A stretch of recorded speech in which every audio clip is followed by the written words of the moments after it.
That's your challenge. Yes, I'll try to keep it within my time. So what I learned is that that restructuring continues to be somewhat ad hoc, and we don't have a framework. Certainly not one that favors developing countries. I'm not a lawyer, but don't get too happy. I'm an economist. So what I'm going to do is I'm going to try to very briefly, not lose a lot of time, or think of a little model to think of some of these issues that we've been discussing. Some of this been discussed before by Hassan and in many ways by everybody since yesterday. And I should say I was a student of both Wynne and Lance Taylor, and Wynne was sort of Wynne Godley, my mentor. I actually went after my defense to lunch with him, not with Lance. But the models come from the Lance vein, so they are not the large, sort of complicated ones. So it says something about lingering influences. It's sort of interesting when you reflect. At any rate, thank you to Jayati and to Chandru for the invitation, for having me here. And I will thank both Jerry and Bob, because this paper, actually, the model and another thing I'm going to quote are coming from two PERI working papers. And so they've been supporting our research. I'm going to show you the model, think a little bit about what it says, because I think conceptually it helps us think about Latin America. I'm going to use the Argentinian case to think a little bit about issues of, that's the way I thought about how I think about restructuring. So Argentina had a major restructuring. It's the last country that really had to default significantly large, perhaps still the largest, I don't know, default. And we're close to a very large default anyways. I don't think we can pay the debt to the IMF anyway. So that's the story there. And then some brief conclusions about that. So the way I tended to think about this paper, which is published in other than PERI, in a very obscure book that was surprisingly done by edited by this Brazilian guy that I think at the time he was at the IMF. He was the Brazilian representative, Otaviano Canuto. Is think of the only model, that it's the fundamentalist model. It's Krugman. Krugman tells you that currency crises and defaults occur because you are running fiscal deficits and you're printing too much money, and it's from money to prices to the exchange rate, and that's the logic of the model.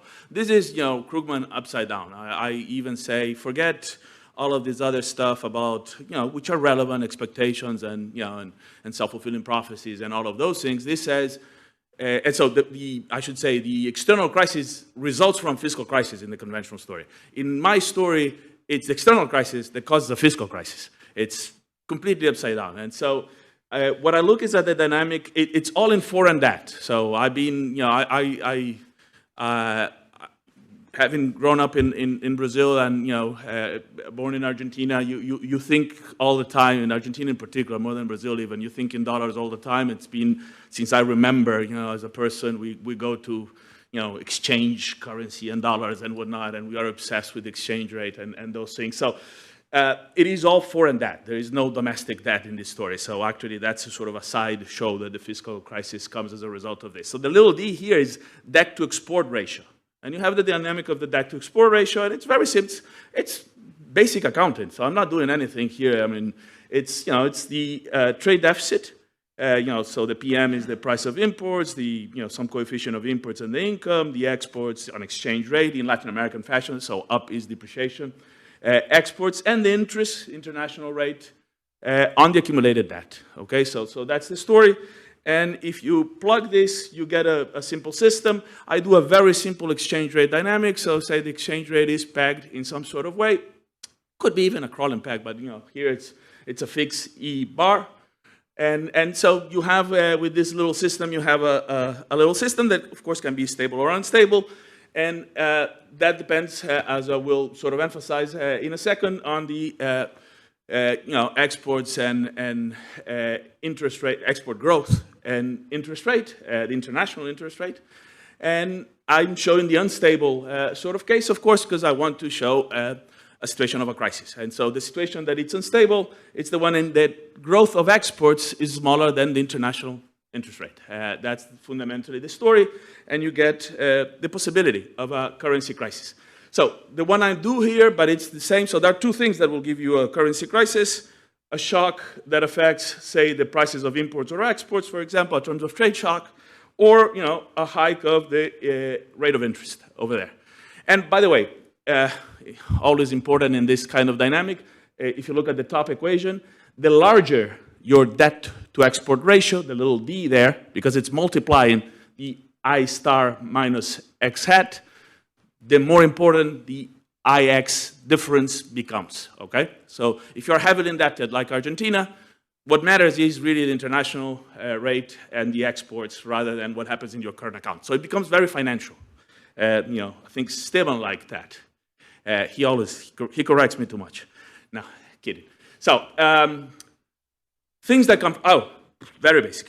So the shock here is a shock that you get an interest rate that goes up. The D dot sort of curve moves. You are at the original equilibrium, which is the dotted one. Both look dotted, but only the second one should look dotted. And you have the little things. So you move the central bank while they have reserves, they can hold exchange rate. You hit that vertical line, you're out of reserves, and the exchange rate sort of jumps. You do solve this. It's not in the model, but of course you solve the model. You solve this not just because of the depreciation having, supposedly a positive impact on exports, which it doesn't, because we're exporter of commodities, but because it has a significant negative effect on wages, and that reduces inputs and the level of activity. So that's the way that normally it is solved. So you can think of this as being a complement to the Krugman-Taylor, contractionary devaluation type of model. Crucial for us here is what? The X, hat I sort of story. So this is the external version of the much more popular, DOMAR, or these days Piketty, GR relationship. So mine is also less cool because it's I star X hat. It's less. GR is much more sort of, they can sell that better. I could be a celebrity if this was sort of more marketable. But, and so, a lot happens and depends on this particular relationship. And I'm going to look a little bit about, what that implies. I am not saying, I'm not saying all of this because I'm emphasizing the external data, and that's the fundamental issue here, that there are no limits on public debt and fiscal deficits at the domestic level. In particular, and in the other paper that, MMT in the Tropics, that was also published here by PERI, that we wrote with Stephen, this one. What we suggest is that the fiscal sort of restrictions tend to come to peripheral countries through the external constraints. So if you try to expand the economy, what ends up happening is your imports go up and you end up having this dynamic way before you have any other issue that you have to discuss. And there are many issues that you have to discuss. I'm sorry I don't have time to talk about those issues, but I want to emphasize that particular sort of point. So very fastly, because I see that thing is terrible. It puts you nervous, seeing the clock in front of you. Anxiety. So if you look at this is the relationship of rate of growth of exports for the world and Latin America and the Fed funds. So think of the Fed funds as the I star, and you have here for the world as a whole and for Latin America in particular, which interests us here, the rate of growth of exports. And you can see that it's higher, the rate of interest, the Fed funds, both in the early 80s, that crisis, and it's entering that, my data ends, it's annual, so in 2023. So we're in both places in the wrong side. So we're in the unstable sort of situation of the model, so to speak. So that should be a little bit of a warning. So, and I hate to be the optimist in the room, but I don't think it's the 80s, so I'm going to try to be pessimistic, but, but bear with me for a while. So before we go there, something I want to emphasize. And this was, yesterday, as we talked, I decided that I needed to do this little graph. So I was trying to put this together in the middle of too much wine and, after too much wine yesterday at night. And so what you have here is the growth effects of the long sort of crisis of what I'm calling here, the long crisis of neoliberalism in Latin America. And if you look, you have the rate of growth of the world, and the average is about 2.6 since 2009. So including 2009, including the crisis. I'm not trying here to get anything in particular about the period. So since the last crisis, the world growth was about 2.6% on average. The percent is missing there. And the 1.7 for Latin America as a whole. So Latin America is underperforming, and that's very typical. But once you get out, Brazil, Mexico, and Argentina, Brazil and Mexico, and also Venezuela, so the big three plus Venezuela, what you get is that Latin America is actually, now it becomes not LAC, but LAC 1, Latin American Caribbean, and you see that the growth of Latin America actually is 3.1 over the whole period, so above the world, and in the first phase, higher, and then a little bit lower, catching up during the pandemic sort of swing.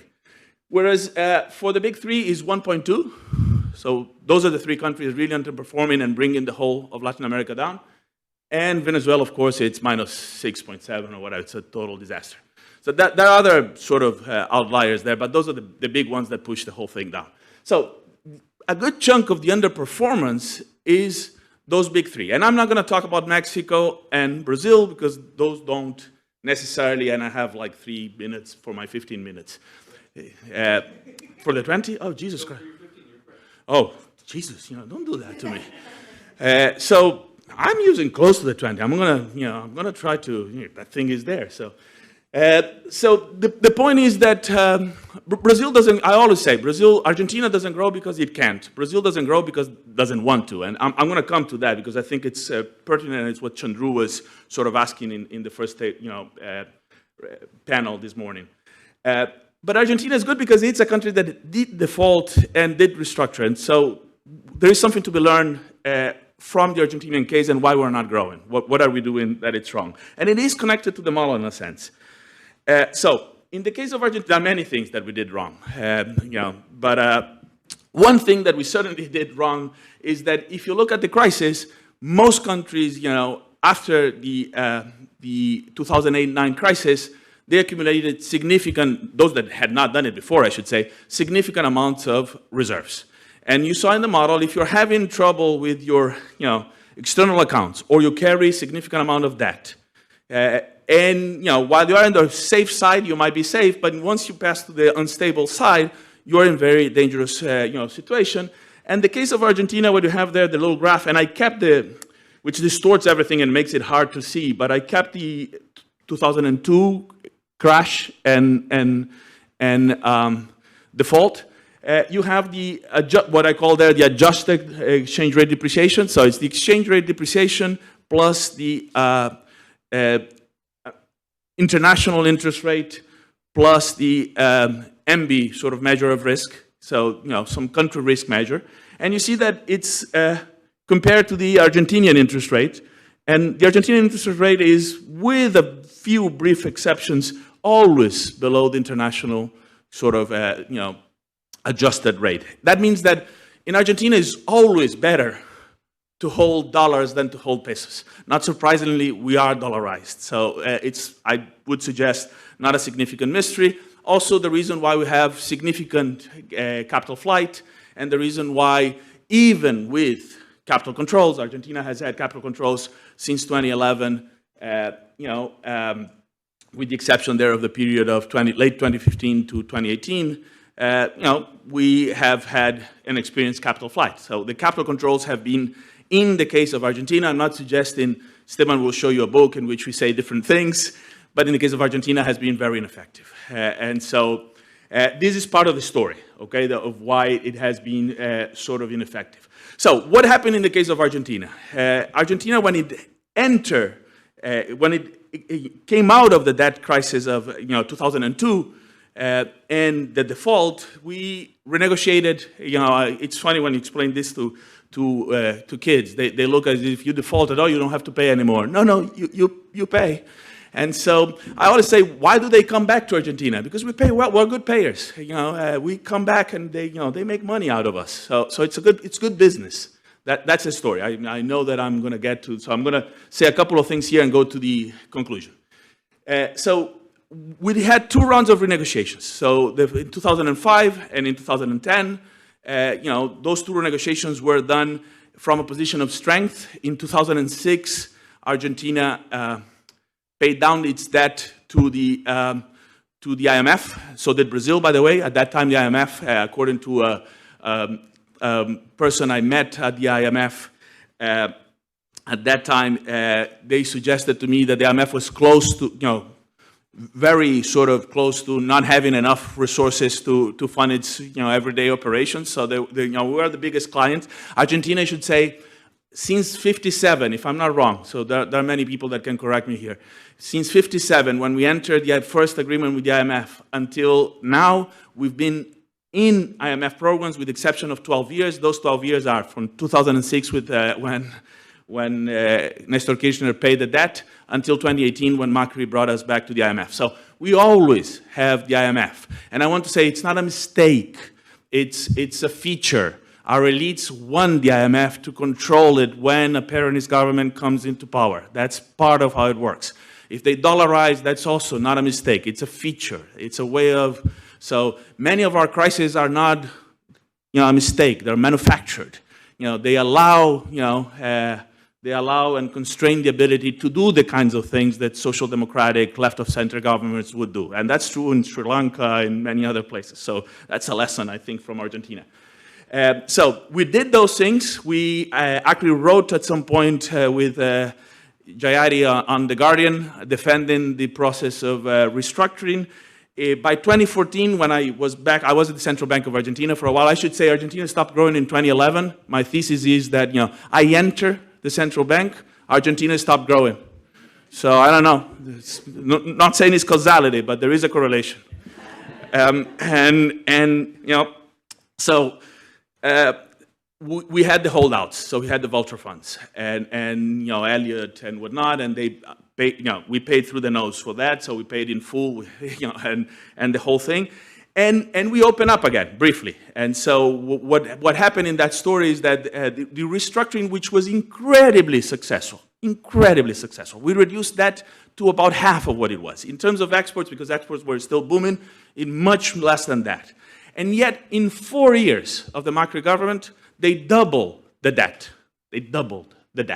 And so, my point to you guys is that restructuring, with all the complications and difficulties that they take on average 14 years to get resolved, on average. The Argentina was resolved in 2018, we defaulted in 2002, so 16 years to resolve it. Once we resolve it, in 4 years we're back and in the same position. And now, with the sort of, unstable debt dynamic. So, to conclude, a few things. So, as I said, Argentina helps me not be the optimistic guy in the room. So, what are the things that I think are different? So, I don't think that this is yet the 1980s. And I'm just going to go through this and shut up, I promise. So, I think that, obviously there are, whatever it's the number, I don't know, we're in the 2-digit already of number of countries that had defaulted. It's significant in terms of all the consequences. So I'm not trying to minimize the human consequences of what's going on, but from the point of view which we're thinking also in terms of how we resolve those issues, one of the important things I think of the 80s is that crisis was used as an instrument to implement neoliberalism globally. And one would hope that a significant crisis here could be a catalyst to do the reverse, change the rules of the game and move us into the kinds of things that we want.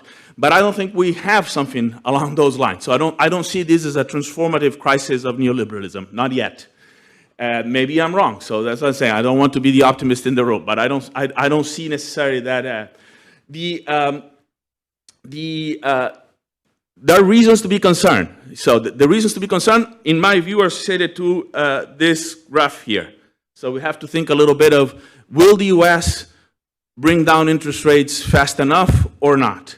Will the global economy recover? So flags there, we do have the return of inflation paranoia. So everybody's concerned about inflation in Wall Street. And, there are issues with China too. So there is China paranoia and xenophobia and whatnot, and China is growing less. We used to have part of the reason the rest of Latin America is relatively fine is exports were growing fast because China was growing fast, interest rates were low in the United States. That was a very sort of good situation. That might sort of vanish pretty soon. Thank you.